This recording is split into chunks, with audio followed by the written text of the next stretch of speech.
Praise lord. ఈరోజు ఒక సామెత నేర్చుకుందామా? సామెతల గ్రంథం 16వ అధ్యాయం 32వ వచనం. పరాక్రమశాలి కంటే దీర్ఘశాంతము గలవాడు శ్రేష్ఠుడు, పట్టణం పట్టుకుని వాని కంటే తన మనసును స్వాధీనపరుచుకునివాడు శ్రేష్ఠుడు.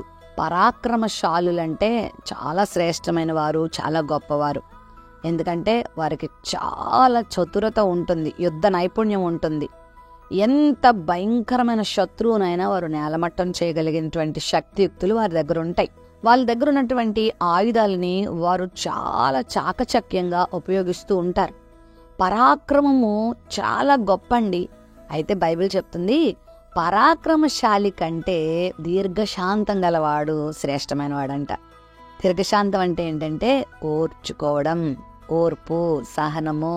చాలా మందిని మనం చూస్తూ ఉంటాము, బలవంతులుగా ఉంటారు, జ్ఞానవంతులుగా ఉంటారు, చాలా మేధావులుగా ఉంటారు, డబ్బు సంపాదించేవారిగా ఉంటారు, కానీ దీర్ఘశాంతం ఉండదు. అందువల్ల ఎన్ని కష్టాలు కొని తెచ్చుకుంటారో, ఎన్ని గొడవలు, గందరగోళాలు, అసమాధానాలు కొని తెచ్చుకుంటారో.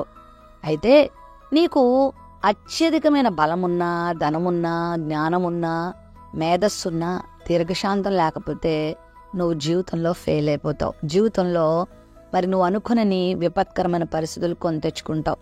కనుక బలాన్ని, పరాక్రమాన్ని, శౌర్యాన్ని సంపాదించుకోవడం కంటే దీర్ఘశాంతాన్ని నేర్చుకో, ఓర్చుకోవడం నేర్చుకో, సహించుకోవడం నేర్చుకో, కోపం తగ్గించుకో, దురుసుతనం తగ్గించుకో, తొందరపాటుతనం తగ్గించుకో, దీనత్వం నేర్చుకో. అంత మాత్రమే కాదు, పట్టణమును పట్టుకునేవాని కంటే మనసును స్వాధీనపరుచుకునేవాడు శ్రేష్ఠుడంట. లోకమంతటిని స్వాధీనపరుచుకున్నా నీ మనసును నువ్వు స్వాధీనపరచుకోకపోతే మనసు చాలా విపత్కరమైన పరిస్థితులు నీకు తీసుకొస్తుంది. అందుకే మనసును కంట్రోల్ చేసుకోవడం చాలా ఉత్తమం.